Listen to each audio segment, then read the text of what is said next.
ఓం శ్రీ గణేశాయ నమః. ఓం శ్రీ వేదవ్యాసాయ నమః. ఓం నమో భగవతే వాసుదేవాయ. మహాభారత గ్రంథ పారాయణలో భాగంగా ఈరోజు మనం 387వ రోజుకు చేరుకున్నాము. ద్రోణ పర్వంలో ఉన్నాము. ఈరోజు అశ్వత్థామ ఘటోత్కచుల మధ్య జరిగిన ఘోర యుద్ధం గురించి తెలుసుకోబోతున్నాము. చాలా బాగుంటుంది, చివరి వరకు స్కిప్ చేయకుండా చూడండి. హరే కృష్ణ.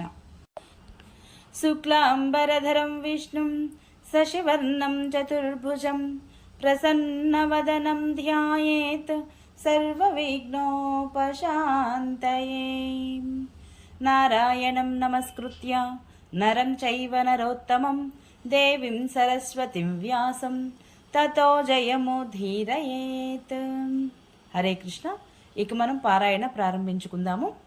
సంజయుడు చెబుతున్నాడు ధృతరాష్ట్ర మహారాజు తోటి, భూరిశ్రవుడు ప్రాయోపవేశ దీక్షలో ఉన్నప్పుడు సాత్యకి అతనిని చంపాడని భూరిశ్రవుడి తండ్రి అయినటువంటి సోమదత్తునికి సాత్యకిపై చాలా కోపం వచ్చింది. అప్పుడు సోమదత్తుడు 9 బాణాలతో సాత్యకిని నొప్పించాడు. సాత్యకి కూడా 9 బాణాలతో అతనిని గాయపరిచాడు. సాత్యకి బలవంతుడు, అతని ధనస్సు కూడా చాలా గట్టిది కనుక అతని దెబ్బకు సోమదత్తుడు విపరీతంగా గాయపడ్డాడు.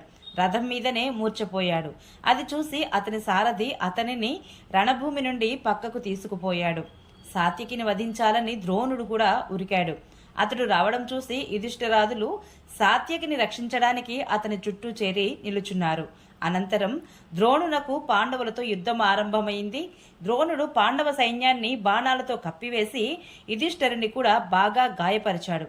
సాత్యకిపై 10, దృష్టద్యుమ్నుడిపై 20, భీమసేనుడిపై 9, నకులునిపై 5, సహదేవుడిపై 8, శిఖండిపై 100, ద్రౌపదీ పుత్రులు ఒక్కొక్కరిపై 5 చొప్పున విరాటునిపై 8 బాణాలను, ద్రుపదునిపై 10, యుధామన్యుడిపై 3, ఉత్తమౌజుడిపై 6 బాణాలను వేసి నొప్పించాడు ద్రోణుడు. ఆ తర్వాత ఇతరులను కూడా గాయపరిచి అతడు యుధిష్ఠిరుడి వైపుకు ముందుకు కదిలాడు. అతని బాణాల దెబ్బలకు ఆర్తనాదాలు చేస్తూ పాండవ సైనికులు అన్ని దిక్కులకు పారిపోయారు. ఆచార్యుని యొక్క బాణాలు అతని ఎదుట పడిన ప్రతి వీరుని యొక్క శిరస్సును ఖండించి భూమిలో దిగబడుతున్నాయి. ఈ రీతిగా ద్రోణుడి బాణాల తాకిడికి గురై పాండవ సైన్యం అర్జునుడు చూస్తూ ఉండగానే భయంతో పరుగులు తీయసాగింది. ఇది చూసి అర్జునుడు శ్రీకృష్ణుడితోటి, గోవిందా, రథాన్ని ఇప్పుడు ఆచార్యుని వైపు మరలించు అన్నాడు. శ్రీకృష్ణుడు గుర్రాలను ద్రోణుడి రథం వైపు తోలాడు. భీమసేనుడు కూడా తన సారథి విశోకుడిని నన్ను ఆచార్యుని రథం వద్దకు తీసుకువెళ్ళు అని ఆదేశించాడు. అతని ఆజ్ఞానుసారము విశోకుడు కూడా అర్జునుడి రథం వెనుక తన రథాన్ని పోనిచ్చాడు. ఆ 2 సోదరులు సంసిద్ధులై ద్రోణుడి వైపు వెళ్లడం చూసి పాంచాల, సృంజయ, మత్స్య, చేది, కారుష, కోసల, కేకేయ వీరులు వారికి సహాయంగా వచ్చారు. మహారాజా, అనంతరం అక్కడ ఒళ్ళు గగురు పొడిచే ఘోర సంగ్రామం మొదలైంది. భీమార్జునులు తమతో పెద్ద సంఖ్యలో రధికులను తీసుకొని మీ సేనకు దక్షిణోత్తర భాగాలలో ఆవరించి నిలుచున్నారు. వారందరినీ కూడా అక్కడ చూసి సాత్యకి, దృష్టద్యుమ్నులు కూడా వచ్చారు. భూరిశ్రవుడిని వధించిన తీరు అశ్వత్థామ చాలా మండిపడిపోతున్నాడు. ఆ తీరుకి అతడు సాత్యకి రావడం చూసి అతనిని చంపాలని నిశ్చయించుకొని అతనిపై దాడి చేశాడు. ఇది చూసి భీమసేనుడి యొక్క పుత్రుడు ఘటోత్కచుడు క్రోధంతో తన శత్రువును అడ్డుకున్నాడు. ఘటోత్కచునిది ఇనుప రథం. దానికి 8 చక్రాలున్నాయి. అయినా చాలా పెద్దగా భయంకరంగా ఉంది. దానిపై ఎక్కి అతడు అశ్వత్థామ పైకి వచ్చాడు. ఒక అక్షోహిణి రాక్షస సైన్యం అతనికి నలువైపులా ఉంది. కొందరి చేతులలో త్రిశూలాలు, మరికొందరి చేతులలో ముద్గరాలు, కొందరి చేతులలో రాళ్లు, ఇంకా కొందరి చేతులలో వృక్షాలు ఉన్నాయి. ఘటోత్కచుడు ప్రణయకాలంలో దండధారి అయిన యమునిలాగా అనిపిస్తున్నాడు. అతడు ఎక్కుపెట్టిన మహాధనస్సు చూసి రాజసమూహం భయంతో తల్లడిల్లిపోయింది. భీమకాయుడైన ఆ రాక్షసుడు పర్వతంలా చాలా ఎత్తైనవాడు. పెద్ద పెద్ద గడ్డాలు, మీసాల వలన అతని ముఖం మహాభయంకరంగా కనపడుతోంది. చెవులు చిలుక కొయ్యల వలె, గెడ్డం పెద్దదిగా, తల వెంట్రుకలు నిక్క పొడుచుకొని, కన్నులు భయంకరంగా, ముఖం మెరుస్తూ పొట్ట లోపలికి పోయి ఉంది. ఇది అతని ఆకారము. కంఠబిలం ఒక పెద్ద గొయ్యిలా అనిపిస్తోంది. నెత్తిమీద వెంట్రుకలను కిరీటం కప్పివేసింది. అతడు నోరు తెరుచుకొని నిలబడి యమునిలాగా అందరికీ భయం కలిగిస్తూ ఉన్నాడు. శత్రువులు అతనిని చూడగానే ఠారెత్తిపోతున్నారు. రాక్షసరాజు ఘటోత్కచుడి చేతిలో విల్లు పట్టుకొని రావడం చూసి దుర్యోధనుడి సైన్యంలో అలజడి రేగింది. అందరూ భయంతో తల్లడిల్లిపోయారు. ఆ రాక్షసుడిని సింహనాదంతో అత్యంతము భయపడిన ఏనుగులు మూత్ర విసర్జన చేశాయి. మనుష్యులు వ్యధ చెందారు. అక్కడ నలువైపుల నుండి రాళ్లవాన ఆరంభమైంది. రాత్రి సమయం కావడంతో రాక్షసుల బలం అధికమైంది. వారు విసురుతున్న లోహ చక్రాలు, భూసుండులు, ప్రాసలు, తోమరాలు, శూలాలు, శతఘ్నులు, పట్టిసాలు మొదలైన అస్త్ర శస్త్రాలు అక్కడ వర్షించసాగాయి. గొప్ప భయంకరమైన యుద్ధం మొదలైంది. అది చూసి కౌరవ పక్షంలోని రాజులకు, మీ పుత్రులకు, కర్ణుడికి చాలా చాలా బాధ కలిగింది. వారు దిక్కులు పట్టుకు పారిపోయారు. ఆ సమయంలో ఒకే ఒక్క వీరుడు అశ్వత్థామ ఏ మాత్రం చలించకుండా తన స్థానంలో నిలచి ఉన్నాడు. అతడు ఘటోత్కచుడు ప్రయోగించిన మాయను తన బాణాలతో నశింపచేశాడు. మాయ నశించిపోవడంతో ఘటోత్కచునికి కోపానికి అవధులు లేకుండా పోయాయి. అతని భయంకరమైన బాణాలను ప్రయోగించసాగాడు. ఆ బాణాలన్నీ కూడా అశ్వత్థామ శరీరంలో గుచ్చుకున్నాయి. అప్పుడు అశ్వత్థామకు కూడా కోపం వచ్చింది. 10 బాణాలతో ఘటోత్కచుడిని నొప్పించాడు. దానితో అతని మర్మస్థానంలో గట్టి దెబ్బ తగిలింది. అత్యంత పీడితుడై అతడు లాక్షాకుల గల ఒక చక్రాన్ని అంచులకు చురికలు తగిలించి దానిని అశ్వత్థామకు గురి చూసి వదిలాడు. కానీ అశ్వత్థామ బాణం వేసి ఆ చక్రాన్ని ముక్కలు ముక్కలుగా చేసివేశాడు. అది వ్యర్థమై నేల మీద పడిపోయింది. ఇది చూసి ఘటోత్కచుడు తన బాణాలను వర్షించి అశ్వత్థామను కప్పివేశాడు. ఇంతలోకే ఘటోత్కచుడు యొక్క పుత్రుడు అంజనపర్వుడు అక్కడికి వచ్చాడు. తుఫాను వేగాన్ని పర్వతం అడ్డుకున్నట్లుగా అతడు అశ్వత్థామ వేగానికి అడ్డు తగిలాడు. అప్పుడు అశ్వత్థామ ఒక బాణంతో అంజన పర్వుని ధ్వజాన్ని, 2 2 సారథులను, 3 త్రివేణుకను, ఒకదానితో ధనస్సును, 4 4 గుర్రాలను చంపివేశాడు. విరధుడైన అతడు కత్తి ఎత్తాడు. కానీ అశ్వత్థామ దానిని కూడా వాడి బాణంతో 2 ముక్కలుగా విరుగకొట్టాడు. అప్పుడు అంజనపరుడు గద గిరగిరా తిప్పివేశాడు. దానిని కూడా అశ్వత్థామ బాణాలతో కొట్టిపడేశాడు. అప్పుడిక అతడు ప్రళయకాల మేఘంలా గర్జిస్తూ రథం నుండి ఆకాశానికి ఎగిరిపోయి అక్కడి నుండి వృక్షాలను వర్షించసాగాడు. అది చూసి అశ్వత్థామ ఆ మాయావి యొక్క బాణ ఎదుర్కొనలేకపోయాడు. అప్పుడు అతడు కిందికి దిగి వచ్చి వేరొక రథం ఎక్కాడు. అప్పుడే అశ్వత్థామ అంజన పర్వుడిని చంపివేశాడు. అశ్వత్థామ చేతులలో తన కొడుకు చనిపోవడం చూసి ఘటోత్కచుడు మండిపడ్డాడు. అశ్వత్థామ వద్దకు వెళ్లి, ద్రోణకుమార, యుద్ధంలో ఎన్నడూ వెనుకంజ వేయని పాండవుల పుత్రుడిని నేను, రాక్షస రాజును, రావణుడితో సమానమైన బలం కలవాడిని. నీవు ఈ రణభూమిలో నిల్చుంటే సరి, ప్రాణాలతో వెళ్ళలేవు.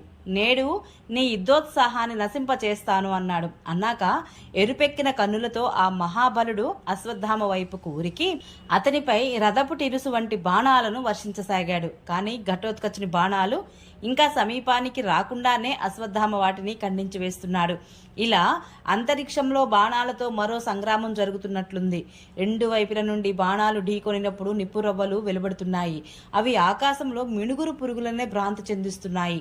రణకోవిదుడైన అశ్వత్థామ తన మాయను నశింపచేయడంతో ఘటోత్కచుడు మళ్లీ ఆకాశంలో అదృశ్యంగా ఉండి ఇంకొక మాయను పన్నాడు. వృక్షాలతో నిండి అనేక శిఖరాలు కల పెద్ద పర్వతంలా అతడు మారిపోయాడు. పర్వతాల నుండి సెలయేళ్లు ప్రవహించినట్లుగానే ఈ పర్వతం నుండి కూడా శూలాలు, ప్రాసాలు, కత్తులు, ముసలాలు మొదలగున్నవి ప్రవహించసాగాయి. ఇదంతా చూసి అశ్వత్థామ చలించలేదు.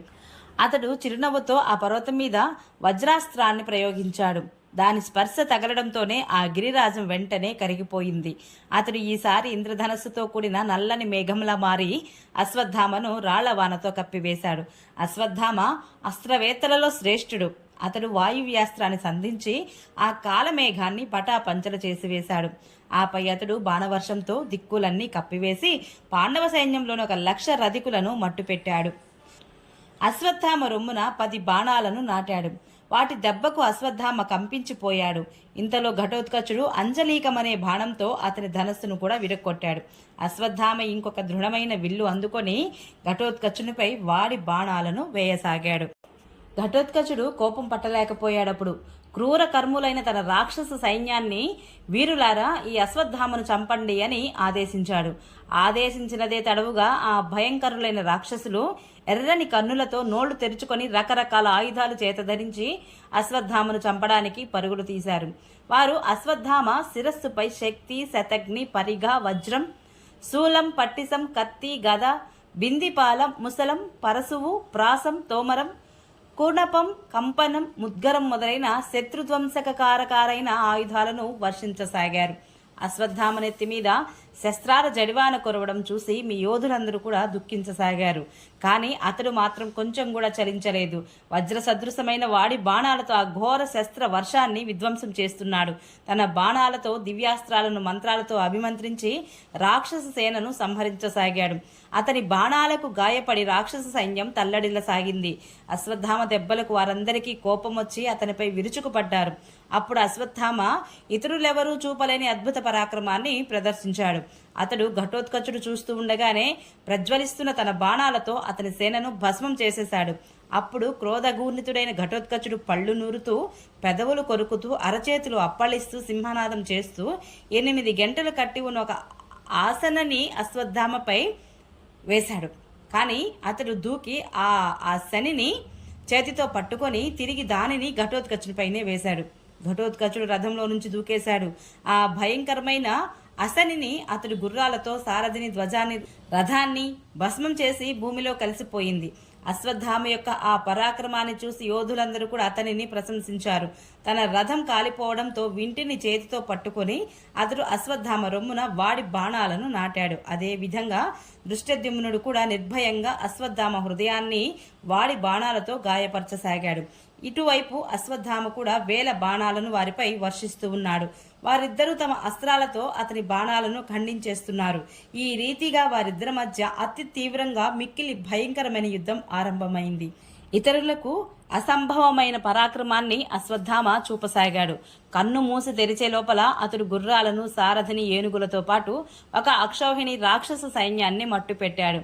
భీమసేనుడు, ఘటోత్కచుడు, దృష్టద్యుమ్నుడు, నకులు, సహదేవుడు, యుధిష్ఠిరుడు, కృష్ణార్జునుడు కూడా చూస్తూ ఉండిపోయారు. అతని బాణపు దెబ్బలకు ఏనుగులు శృంగాలు విరిగిపడిన పర్వతాల వలె నేలకూలి పడిపోయాయి. అతడు తన నారాచాలతో పాండవులను నొప్పించి ద్రుపదుని కొడుకు సురధుడిని చంపివేశాడు.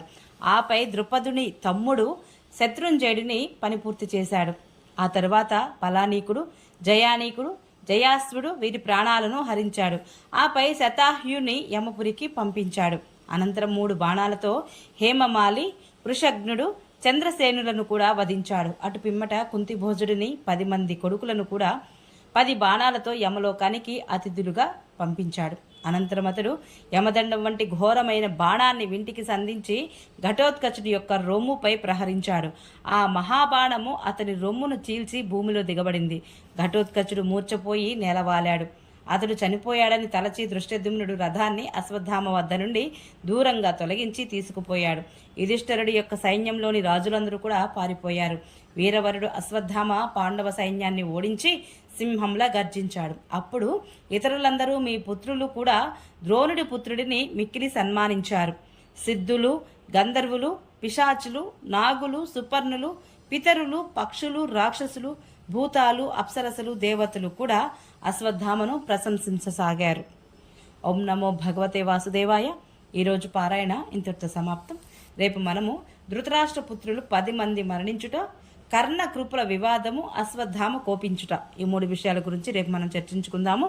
ఈ వీడియో మీకు నచ్చినట్లయితే please subscribe my channel, like, share, comment please. Thank you.